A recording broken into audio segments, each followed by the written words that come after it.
안녕하세요. 커피앤톡입니다. 오늘도 와주셔서 감사드리고요.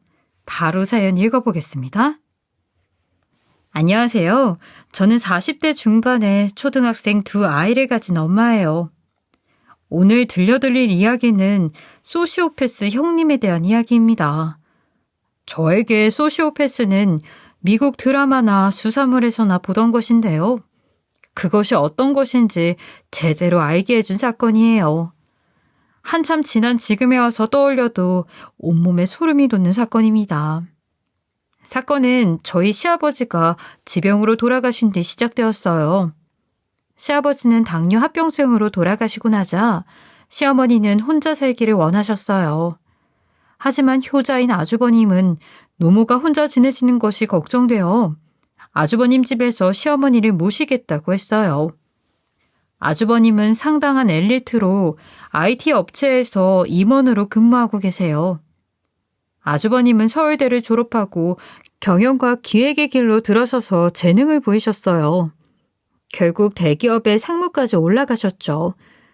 아주버님은 자신을 이렇게 키워준 시어머니에게 보답을 하고 싶다면서 시어머니의 남은 생 동안 모시고 싶다고 하셨어요. 아주버님 댁은 방이 5개가 넘는 큰 아파트여서 시어머니를 모실 경제적인 여유도 충분했지요. 아주버님의 이런 의견에 대해서는 형님도 동의를 하셨어요. 아주버님의 말에 따르면 되려 형님이 먼저 모시자고 했다고 해요. 사실 시부모를 집에서 모신다는 게 보통 일이 아닌데 참 대단한 부부라는 생각이 들었어요. 형님 또한 서울대 엘리트 출신에 아주버님과 같은 IT 업체에서 전문직으로 일을 하고 계셨어요. 디자인 쪽이라고 들었는데 능력이 좋아 팀장 역할을 하고 계신다고 했어요. 형님은 능력만 출중한 것이 아니라 인성도 발라서 평소 어려운 어르신들을 위한 봉사활동에 참여하기도 하고 좋은 일도 많이 하시는 분이세요. 어떻게 이렇게 봉사를 열심히 하는지 물어보면 그게 형님 본인의 취미라고 대답을 하시더라고요. 참 본받을 점이 많은 분이라고 생각했어요. 이런 형님이 있는 저희가 복을 받았다고 생각했으니까요. 사실 저희 부부는 시어머니를 모실 수 있을 정도로 사정이 넉넉한 편은 아니에요. 저희 남편 또한 시어머니 밑에서 많은 지원을 받으며 음악을 전공했지만 결과가 좋지는 못했어요. 늦은 나이까지 열심히 해보았지만 딱히 좋은 결과가 보이지 않아서 최근에 음악을 직업으로 삼는 것을 포기했어요. 그리고 작은 유통업체에서 근무를 시작했죠. 새벽부터 나가 해외에서 배송된 물건을 받고 발송하는 업무를 담당하고 사무실에 들어가 물품 입고 리스트를 만들고 나면 저녁이 지난 시간에 퇴근하고는 해요. 그러고서 큰 돈을 받는 것도 아니지만 하다 보면 점차 회사가 성장해 좋은 환경에서 근무할 수 있을 것이라는 생각으로 버티고 있어요. 남편은 쉴 수 있는 시간이 적어 시어머니를 돌보기 어려운 상황이었어요. 저도 도움이 되고자 자잘한 아르바이트를 하고 있지만 경제적으로 여유가 없는 상황이었어요. 그래서 저희는 아주버님이 시어머니를 모신다고 하는 말씀이 고맙고 한편으로는 안심이 되기도 했어요. 시어머니가 아주버님 댁으로 옮기신 후 저희는 저희가 할 수 있는 방식으로 시어머니와 아주버님 부부에게 성의를 다하고 싶었어요. 그래서 못해도 한 달에 2번 이상 아주버님 댁을 방문해 시어머니께 인사를 드렸어요. 물론 아주버님 댁에 갈 때는 절대 빈손으로 가는 일 없이 항상 바리바리 이것저것 싸갔어요. 갈비, 고등어, 꽃게 같은 식재료나 세제, 커피, 도마 같은 생활용품들도요. 저희에게는 조금 비싼 것들이었지만 아주버님과 형님이 시어머니를 돌보시는 것에 비하면 아무것도 아니었지요. 저희가 양손에 이것저것 들고 아주버님 댁에 가면 형님이 항상 따뜻하게 맞이해 주셨어요. 아유, 뭘 또 이렇게 잔뜩 들고 오셨어요. 안 가지고 와도 괜찮대도. 동서부부가 오면 어머님이 좋아하시니까 그거면 충분해요. 자, 어서 들어와요. 점심 먹고 온 거죠? 그러면 커피랑 간식거리 내줄게요. 어머님은 지금 잠깐 낮잠 주무시는 중이니까 일어나시면 인사드려요. 형님은 언제나 웃는 얼굴로 저희를 맞이해 주셨어요. 한 번은 저희 애들과 함께 간 적이 있는데 큰애가 논술을 어려워한다고 했더니 형님이 요령을 가르쳐 주시겠다고 했어요. 형님, 논술도 잘하세요? 디자인 전공을 하셨다고 들어서요. 그런데 논술도 잘하시나 봐요. 아주 잘하는 건 아닌데 그래도 대학 준비하면서 논술을 열심히 했거든요. 그래서 대학 합격하고 다니는 동안 논술 과외를 많이 했어요. 논술 기초는 잘 가르쳐 줄 수 있으니 공부하는 책 가지고 오면 봐줄게요. 그래서 그 다음에 방문할 때는 큰애의 교재를 가져갔더니 형님이 잘 가르쳐 주셨어요. 저는 보면 볼수록 형님에게 감탄을 했죠. 학벌도 훌륭하고 직장도 좋고 그런데다가 겸손하고 인성까지 좋으니 어떻게 이렇게 완벽한 사람이 있는지 놀라울 따름이었어요. 그러던 어느 날 남편이 출근 준비를 하고 있는 이른 시간에 생각지도 못한 소식이 날라들었어요. 착실하고 법 없이도 살 것 같은 아주버님이 횡령, 배임 혐의로 조사를 받고 실형에 이르게 되었다는 소식이었어요.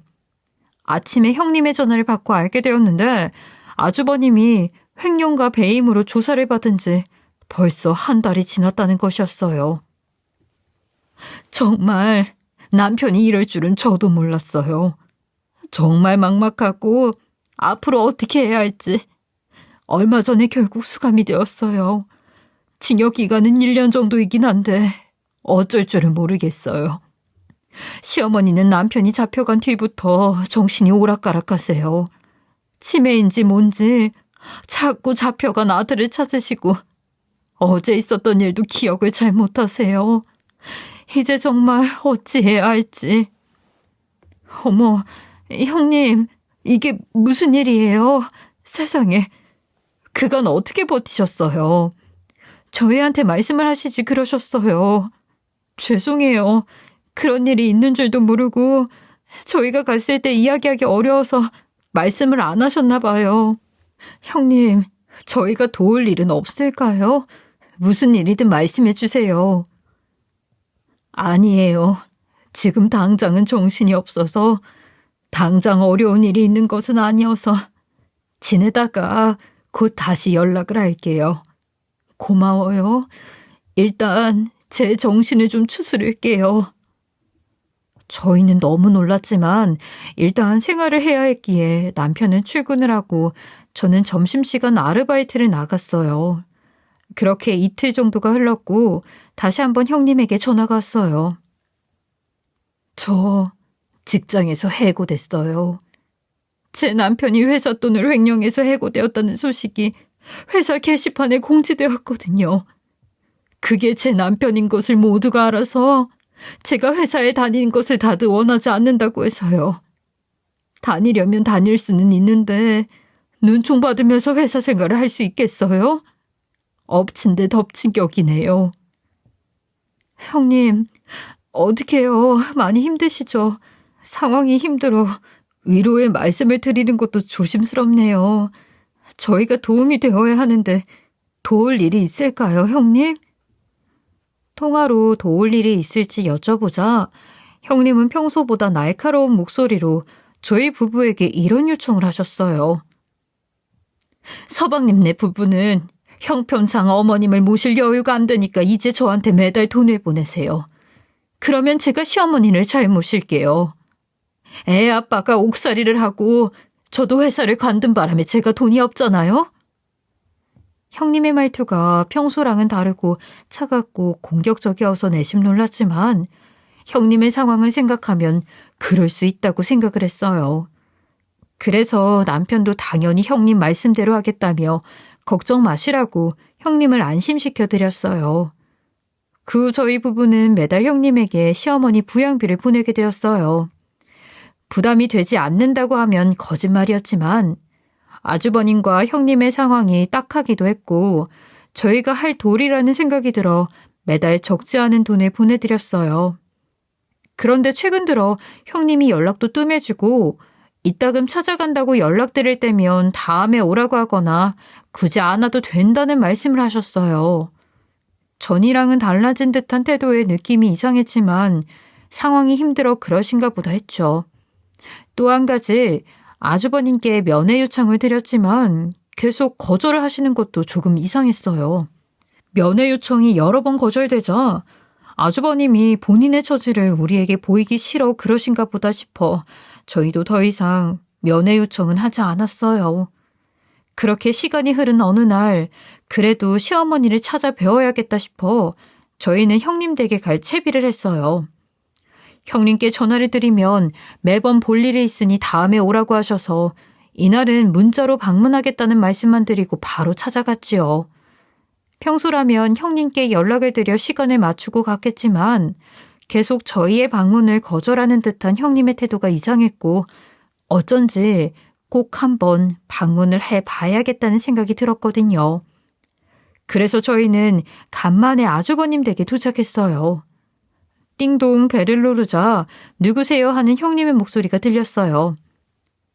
형님, 저희 왔어요. 문 좀 열어주세요. 저희가 인사를 하자 잠시 조용하다가 갑자기 무엇인가 후다닥 급히 서두르는 듯한 소리가 들렸어요. 그렇게 몇 분이 지나고 저희 부부가 서로의 얼굴을 어리둥절하게 바라보고 있을 때쯤 되자 형님이 문을 열어주었어요. 왔어요? 어떻게 연락도 없이 왔어? 일단 들어와요. 여기 서 있기도 뭐하니까. 네. 형님이 항상 바쁘신 것 같아서 방문한다고 문자만 남기고 왔어요. 그럼 좀 들어갈게요. 형님은 떨떠름한 표정으로 마지못해 저희를 안으로 들였어요. 저희가 안으로 들어가자 어쩐지 예전과 달리 집안이 썰렁해진 느낌이 들었어요. 왜 그럴까 자세히 살펴보니 형님이 평소에 신경 쓰던 집안 조명이나 장식품들이 거의 없고 조금 황량한 듯한 느낌까지 들었어요. 집 안으로 들어와 시어머님을 불렀어요. 대답이 없어서 저희는 부엌으로 가보았죠. 어머니 저희 왔어요. 어디 계세요? 제가 시어머니를 부르며 부엌으로 가보자 시어머니가 식탁에 앉아 식사를 하고 계셨어요. 시어머니 앞에는 흰 죽과 김치, 김 정도가 놓여 있었고 시어머니는 피곤해 지친 표정을 하고 계시다가 저희를 돌아보시더니 눈에 생기가 생기면서 저희를 반갑게 부르셨어요. 아이고, 작은 아들네 왔구나. 이게 얼마만이야. 그건 정말 보고 싶었는데 왜 안 왔어? 응? 별일 없지? 잘 지내고 있고. 어머니, 이제 식사하시는 거예요? 건강은 괜찮으세요? 별일 없으시죠? 남편과 시어머니가 서로의 안부를 물으며 반가워하고 있는데 저는 시어머니의 상황이 여러모로 이상하게 느껴지는 거예요. 오후 3시가 되었는데 이제서야 점심을 드시는 것도 이상했고 흰 죽이랑 김치, 김밖에 없는 것도 이상했어요. 이전에는 항상 진수성찬을 차려 드시던 집이었는데 뭔가 영 이상하다는 생각이 들어서 저는 조심스럽게 형님에게 말을 했어요. 형님, 어머님 이제 식사하시는 거예요? 3시가 다 되었는데 그리고 반찬이 너무 없는데. 제가 쓴웃음을 지으며 조심스럽게 묻자 뒤에 서서 조금 안절부절 못하고 있던 형님은 갑자기 저희에게 큰 소리로 말하기 시작했어요. 어머님이 배가 안 고프다고 하시는데 어떡해요? 제가 겨우겨우 끌어다가 식탁 앞에 앉힌 거라니까요. 소화가 안 된다고 해서 죽 끓여드린 거예요. 소화가 안 된다니까 반찬이랑 고기도 안 드신다고 해서 아까 집어넣었어요. 형님은 갑자기 냉장고 문을 열고 몇 가지 반찬을 꺼내오기 시작했어요. 불고기며 가지볶음 같은 것들이 있었는데 딱 봐도 오래된 것들이었어요. 맛이 있을 리가 없는 반찬들을 식탁 위에 꺼내기 시작했는데 시어머니도 뭔가 말씀을 하시려다가 힘든 표정으로 그냥 입을 다물고 계셨어요. 직감적으로 무엇인가 안 좋은 상황이라는 생각이 들어서 저는 형님에게 시어머니를 저희 집에 잠시 모시면 어떤지 말씀을 드렸어요. 제가 오래된 반찬을 황망하게 바라보고 있다가 그런 말을 꺼내자 형님은 갑자기 역정을 내기 시작했어요. 아니, 그동안 뭘 하다가 갑자기 어머님을 모시겠다고 하는 거야? 내가 뭐 어머님을 잘못 모시기라도 했다는 거야? 어머님이 소화가 안 되어서 죽 먹고 싶다 하셨다고 했잖아. 대체 뭔데 이제 와서 어머님을 이렇게 모시면 안 된다. 우리가 모시겠다 하는 거야? 너희가 모시면 뭐 더 잘 모실 방법이라도 있을 것 같아? 형님이 반말을 하면서 너무 흥분을 하시자 저희는 당황했지만 형님을 진정시키려 애쓰면서 이야기했어요. 아니요, 형님. 너무 흥분하지 마시고 지금 아주버님도 옥에 가 계시고 형님도 직장 생활을 안 하시기도 하고 그게 아니더라도 심리적으로 많이 힘드신 상황이실 것 같아서요. 이런 상황에 어머님까지 모시는 것이 힘드실 수도 있으니까 한동안 어머님을 저희 집에 모시면 어떨까 해서 드리는 말씀이에요. 너희가 돈이 아깝구나.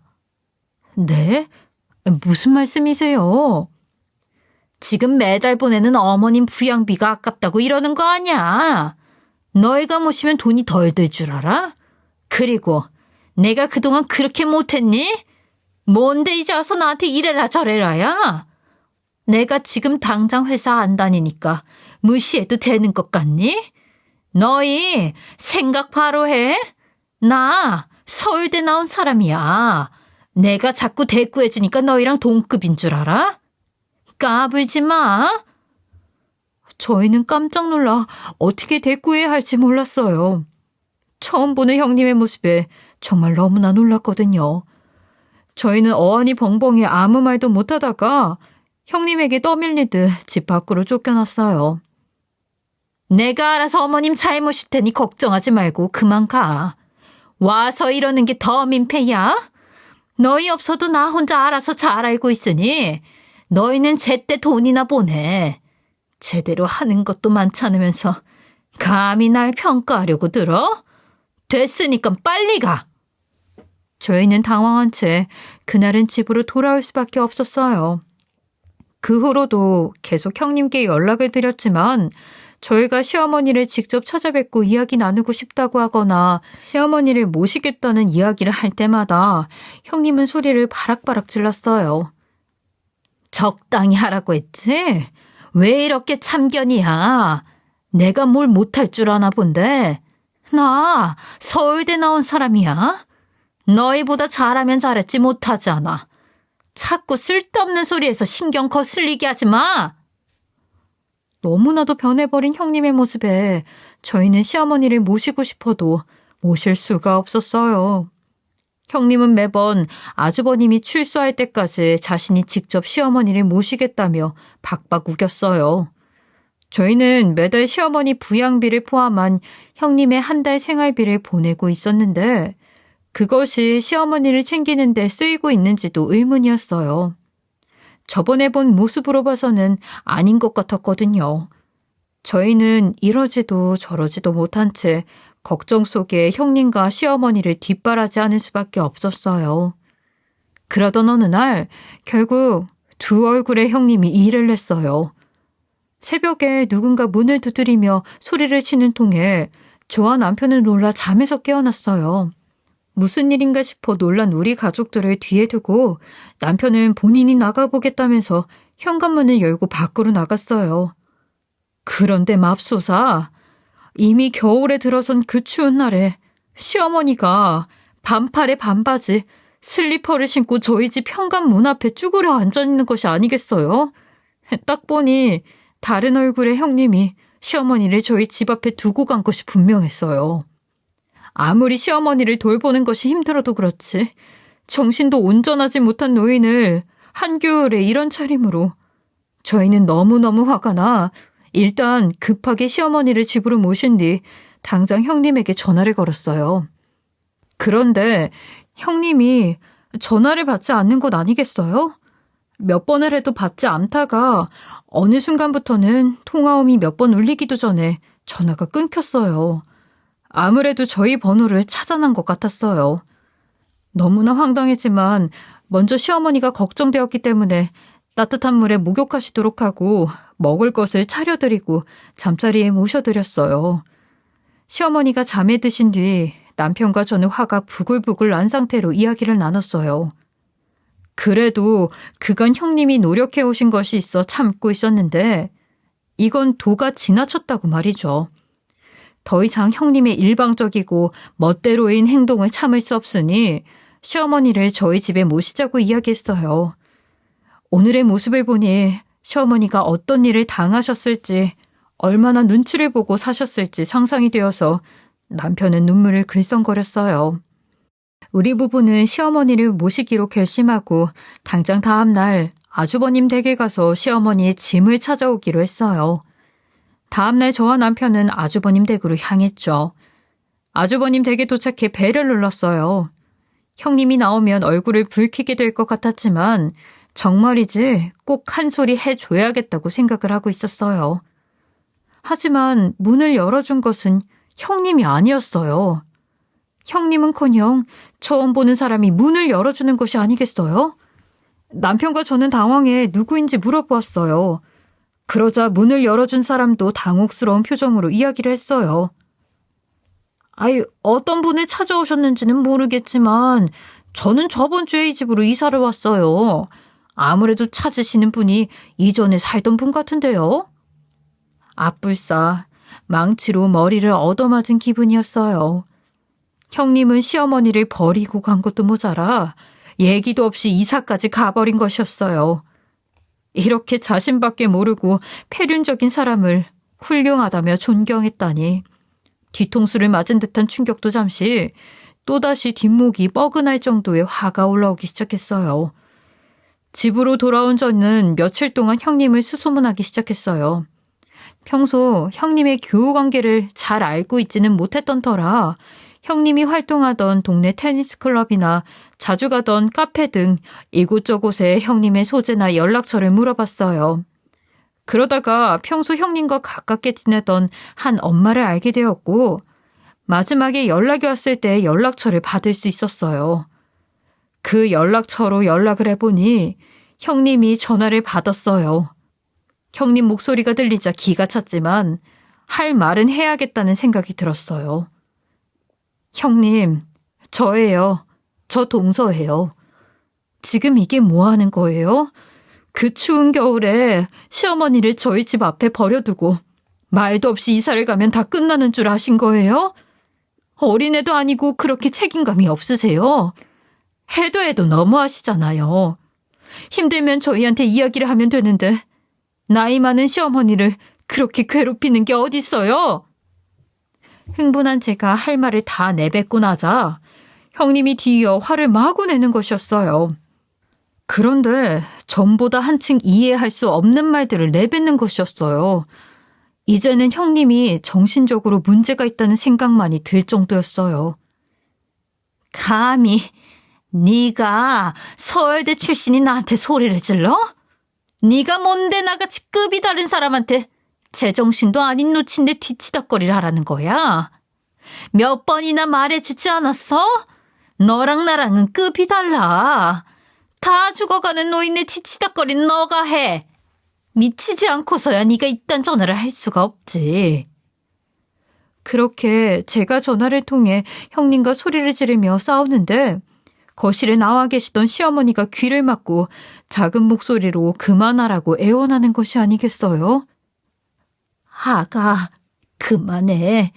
내가 귀가 너무 아파. 제발 그만해. 거기랑 싸우지 마. 저는 화를 계속 내다가 시어머니의 그런 모습을 보고 정신이 퍼뜩 들었어요. 아직도 소리를 지르고 있는 형님을 무시하고 전화를 끊고 시어머니에게 달려갔어요. 어머니, 죄송해요. 이제 소리 지르지 않을게요. 형님에게도 전화하지 않고 아예 연락을 끊을게요. 힘드셨죠? 죄송해요, 어머니. 그렇게 시어머니를 안정시키자 시어머니도 진정하셨어요. 그리고 시어머니는 괴로운 표정을 걷어내시더니 갑자기 옷장에 있는 방으로 서둘러 가시는 것이었어요. 시어머니가 어디를 가시는 것인지 궁금해 따라 들어갔더니 시어머니는 옷장 서랍 한 구석에서 파란색 종이 쪽지를 하나 찾아서 저에게 내미시는 것이었어요. 쪽지를 펴보니 거기에는 어디인지 모를 주소가 적혀 있었어요. 내가 여기에서 온 거야. 정식이네 집에서 온 게 아니야. 여기에서 먹고 자고 했어. 너네 형님이 여기에 다 나 같은 노인들을 다 데려다 모아놨어. 치매기가 있어 정신이 오락가락하는 시어머니였는데도 이 이야기는 또박또박 말을 하셨어요. 저는 또다시 놀라운 이야기를 갑작스럽게 듣고 이게 또 무슨 일인가 싶었지만 시어머니가 잠시 정신이 맑아지신 사이에 모든 이야기를 들어야겠다고 생각했어요. 어머님, 그게 무슨 말씀이세요? 형님이 어머니를 집이 아닌 다른 곳에 데려갔어요? 응, 그래. 그것뿐만이 아니야. 내가 정신이 온전하지 못할 때 딸을 데리고 은행에 갔었어. 그래서 내가 너네 형님이 하라는 대로 여기저기 서류에 사인을 했거든? 근데 그게 대출을 받는 거였나 봐. 그것도 많이. 내가 정신이 온전할 때 핸드폰 들여다봤는데 매달 이자가 어마어마했어. 어머니, 이게 무슨 말씀? 형님이 어머니 이름으로 대출을 받아서 썼다는 거예요? 그것도 많이요? 그렇다니까. 그리고 내 앞으로 나오는 연금 그것도 나한테 안 주고 걔가 가져다 썼어. 이제 나한테 안 와. 이제 얼마가 나오고 있는지도 나는 몰라. 그렇게 그냥 주는 밥만 먹고 집안에만 내내 있다가 너무 힘들고 사는 게 의미가 없고 하니까 너희 얼굴이라도 보려고 어떻게든 도망 나온 거야.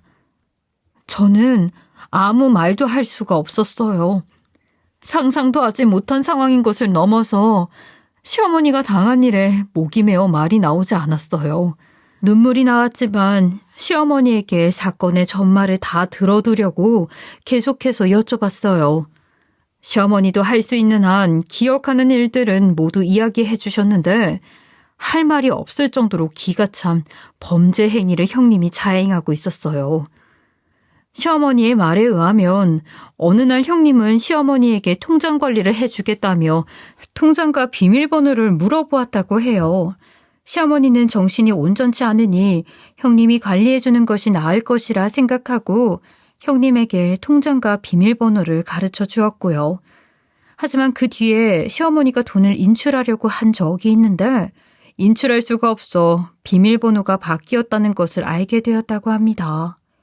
형님에게 물어보니 시어머니 대신 연금을 관리해 줄 테니 걱정 말라는 말뿐이었다고 해요. 하지만 시어머니는 그 이후 돈이 필요한 일이 있어도 연금을 쓸 수 없었고 형님에게 물어보면 알아서 관리하고 있다는 이야기뿐이었다고 해요. 그러던 어느 날 형님의 어머니, 그러니까 시어머니의 사돈이 집에 들렸는데 형님은 친정엄마가 오자 시어머니의 눈을 피하듯이 바로 밖으로 나갔다고 합니다. 그때 두 사람은 이런 대화를 나눴다고 해요. 딸, 고마워. 이런 돈이 어디서 났어? 엄마 피부 관리도 끊어주고 매달 돈이 더 생겼다더니 좋네. 역시 우리 딸 능력이 좋아. 응, 엄마 얼른 가자. 늦겠어. 그 모습을 본 시어머니는 형님이 연금을 가로채 멋대로 쓰고 있다는 것을 알아채셨다고 해요. 그래서 형님이 돌아온 뒤 형님에게 추궁을 하자 형님의 얼굴이 싹 바뀌면서 시어머니를 주소지에 있던 곳으로 데려갔다고 해요. 그러면서 형님이 이런 이야기를 하셨대요. 어머니, 정말로 정신이 오락가락 하시나 봐요. 제가 어머님의 연금을 멋대로 썼다니요. 그럴 리가 없잖아요. 무슨 증거로 그렇게 말씀하시는 거예요? 어머님이 상태가 더 안 좋아지시는 것을 보니 제가 잘 못 모시고 있나 봐요. 그러지 말고 이제 요양원으로 가시는 것이 좋겠어요. 제가 준비를 다 해두었어요. 여유롭고 좋은 곳이니 잘 지내실 수 있을 거예요. 형님은 시어머니의 말을 제대로 듣지도 않고 시어머니의 물건을 싸서 차에 태워 도시에서 외떨어진 어느 주택으로 데려갔다고 해요. 마당이 딸린 낡고 큰 주택이었는데 도착해서 들어가자 여러 명의 노인들이 거실에 나와 앉아 있었다고 해요. 형님은 시어머니에게 함께 지낼 분들이라며 대충 소개를 했고 보일러도 제대로 돌지 않는 방에 시어머니를 들여보냈다고 해요. 시어머니는 돈을 빼앗기고 처음 보는 곳에 와야 했지만 방법이 없어서 어쩔 수 없이 지내다가 도망쳐 저희에게 오신 것이었어요. 형님이 저희 연락을 차단한 날 시어머니를 모시고 그 어딘가의 주택으로 이사를 했을 것이라는 예상이 되었어요. 저는 이 충격적인 이야기에 머리가 어지러웠지만 귀가한 남편에게 모두 이야기를 해주었어요. 남편도 머리를 한 대 얻어맞은 듯 굉장히 놀란 표정이었지만 곧 정신을 차리고 저와 함께 시어머니가 말씀하신 주소로 가보기로 했어요. 다음날 일찍 저희는 형님이 요양원이라고 부른 그 주소로 출발했어요. 그곳에서 형님을 마주치면 단판을 짓고 가만히 두지 않을 생각이었어요. 도심을 벗어나 30분 정도 더 달리니 논밭을 지나 한적한 곳에 자리한 큰 주택이 보였어요. 도착해서 안에 들어가니 시어머니 말씀대로 노인 서너 명이 앉아 있었고 다들 지친 표정에 눈이 초점이 없어 보였어요. 형님은 보이지 않았어요. 저희는 황망하고 화가 난 표정으로 둘러보다가 노인 한 분께 형님의 사진을 보여주면서 이 여자가 이곳에 살고 있는지 물었어요. 그러자 노인은 그 여자가 자신들을 돌봐주는 조카라고 하면서 지금 볼일 보러 서울에 갔다고 말을 했어요. 저희는 노인분들께 형님이 어떻게 노인분들을 이곳에 관리하게 된 것인지 물어보았어요. 조카가 우리 연금으로 우리 돌봐주고 있는 거야. 대출을 내 이름으로 받아가기는 했는데 젊은 사람이고 여기 집도 없고 있으니 쓸 데가 많겠지. 우리 늙어 죽을 때까지 살게 해주니까 괜찮아. 노인은 그렇게 애들러 말했지만 애써 그렇게 문제없이 말하려고 하시는 티가 났어요. 그 이야기를 듣고 있는 다른 노인들의 얼굴도 많이 어두웠으니까요. 밖으로 나온 우리 부부는 한참 말없이 서 있었어요. 형님의 모든 정체를 알고 나자 아찔하고 등에 식은땀이 흐르는 기분이었어요.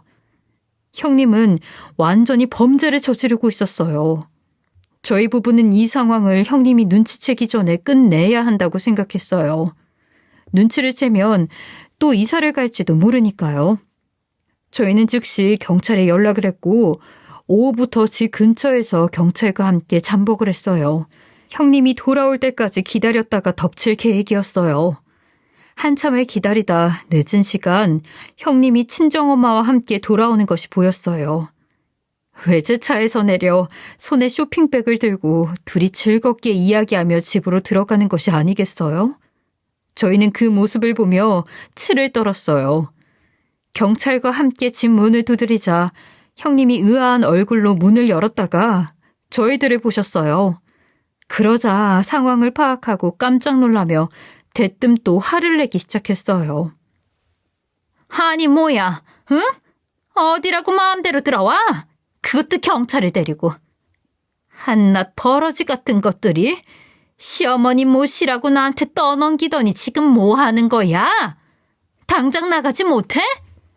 하지만 저희에게 자초지종을 들었던 경찰들은 집 내부에 있는 여러 명의 노인들을 보고 상황을 파악한 것 같았어요. 길길이 날뛰는 형님을 붙잡아 경찰차에 태웠고 저희는 놀란 노인분들을 진정시켰어요. 또 노인분들을 이곳에 그대로 두면 안 될 것 같아서 일단 저희 차에 모셔 함께 경찰서로 이동했어요. 경찰서에 도착해서도 형님은 소리를 고래고래 지르며 난리였어요. 하지만 함께 오신 노인분들 중 몇 분이 증언을 해주셨죠. 또 노인분들의 신원을 파악한 경찰들을 통해 더 자세한 상황을 들을 수 있었어요. 피해자들은 가해자와 모두 친척 관계에 있는 분들이에요. 가까운 친척은 아니고 8촌 이상 되는 먼 친척분들이고 대부분 자식이었거나 연락이 끊겨 혼자가 된 분들입니다. 이런 분들만 골라서 수작을 부린 거죠. 아니, 어떻게 아무리 그래도 노인분들이 먼 친척이라고 믿으셨다는 말인가요? 실제로 친척이기도 하고 이야기를 들어보니 서울대를 나왔고 자신이 자산관리사 자격이 있다면서 자산관리를 해주겠다고 했나 봐요. 혼자 된 어르신들이 뭘 알겠어요. 평생 잘 먹고 잘 살게 돌봐준다고 하니까 그런가 보다 한 거죠. 아주 악질이에요. 정말로 어떻게 사람이 사람의 탈을 쓰고 이런 짓을 할 수 있을까요? 양심이나 인륜에 대한 것이 조금도 없는 것일까요? 이런 사람들을 소시오패스라고 합니다. 소시오패스요? 사이코패스랑은 달리 환경적 요인에 의해 만들어진 성격장애예요. 자신의 성공을 위해 수단과 방법을 가리지 않고 자신의 행동을 합리화해요. 그래서 후회나 죄책감, 양심의 가책 같은 것들이 없는 사람들이에요. 평소에는 위장을 잘해서 너그럽고 관대한 모습을 보이다가 상대의 호감을 산 다음에 본성을 드러내기도 하고요. 아마 당장은 잘못했다고 하겠지만 다 거짓말이에요. 봐주면 자신이 성공했다고 생각하고 또 똑같은 짓을 할 거예요. 저희는 이제 형님이 무섭기까지 했어요. 경찰에게 조사받고 있던 형님은 제가 노인분들과 나가는 모습을 보면서 제 등 뒤로 소리쳤어요. 동서, 미안해요. 내가 잘못했어. 잠깐 어떻게 되었었나 봐. 남편도 오게 가고 돈도 없고 하니까 내가 너무 힘들어서 정말 미안해. 응? 내가 이제 진짜 잘할 테니까. 저는 그 목소리가 너무 무서웠어요. 제가 노인분들을 모시고 집으로 돌아간 뒤 나머지 절차는 남편이 진행했고 형님은 사기 및 노인 납치 감금 혐의로 입건되었다고 해요. 도주에 우려가 있어 구속도 했다고 합니다. 재판은 아직 진행되지 않았지만 실형을 살게 될 확률이 높다고 했어요. 저희는 이 모든 일을 아주버님께도 알려야겠다고 생각했어요. 저희 면회를 계속 거부하셨지만 그래도 알리는 것이 도리라고 생각해 편지를 보냈어요. 노인분들은 모두 제대로 된 좋은 요양원으로 입소를 시켜드렸어요. 노인분들이 뺏긴 돈을 모두 회수하지는 못했지만 그래도 요양원에서 여생을 편히 보내기에는 충분했어요. 돌려받지 못한 돈은 형님이 옥에서 나오면 모두 갖게 될 예정이었어요. 하지만 그걸 기다릴 필요는 없었어요. 아주버님이 옥에서 출소를 하셨고 그간 쌓아두었던 주식을 팔아 노인분들께 돈을 돌려드렸거든요. 그렇지만 아주버님이 저희를 찾아와 들려준 이야기는 더 기겁할 만한 이야기였어요. 실은 제가 배임과 횡령을 한 것이 아니에요. 아내가 회사를 다닐 당시 배임과 횡령을 했어요. 그런데 저한테 대신 죄를 씌웠고 본인이 옥에 가면 아이들을 돌봐줄 사람도 없고 시어머니를 돌봐줄 사람도 없으니 저보고 대신 옥에 가달라고 했어요. 이런 사람인 줄 모르고 완전히 속아서. 아주버님은 분하고 슬픈 눈물을 흘리며 시어머니의 두 손을 꼭 잡았어요. 어머니, 죄송해요. 그건 저 때문에 고생하셨죠? 제가 부족해서 이런 일이 생겼어요. 제가 앞으로 무엇이든 열심히 해서 어머니 모실게요. 정말 죄송합니다, 어머니. 두 분은 서로 얼싸안고 눈물을 흘리셨어요.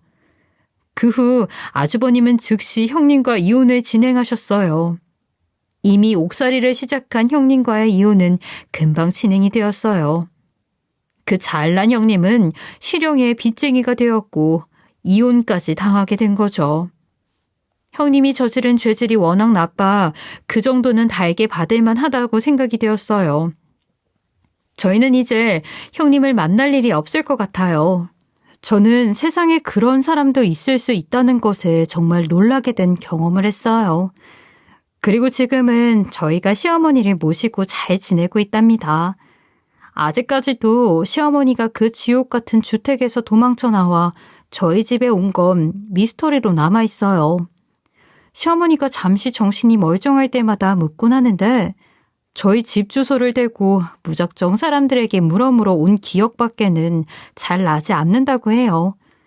이런 시어머니가 안쓰러워 돌아가신 시아버님이 도우신 건 아닐까 하는 생각이 들어요. 생전에 시어머니랑 금슬이 정말 좋으셨거든요. 그리고 아주버님은 주식을 처분해서 현금화하셨는데 그 금액이 상당해서 다행히도 새로운 사업을 시작하시게 되었어요. 저희 남편도 아주버님과 함께 일하게 되면서 형편도 나아졌지요. 이제 시어머니도 아들들과 함께 마음 편히 지내실 수 있게 되었어요. 힘든 일이 있었지만 그 악마 같은 소시오패스 형님을 떼어내고 안정된 삶을 살 수 있게 된 것에 감사한 마음이에요. 앞으로 저희는 아주버님과 함께 시어머니를 잘 모시고 별탈 없이 행복하게 살아갈 생각이랍니다. 저의 긴 이야기 들어주셔서 감사합니다. 지금까지 커피앤톡이었습니다.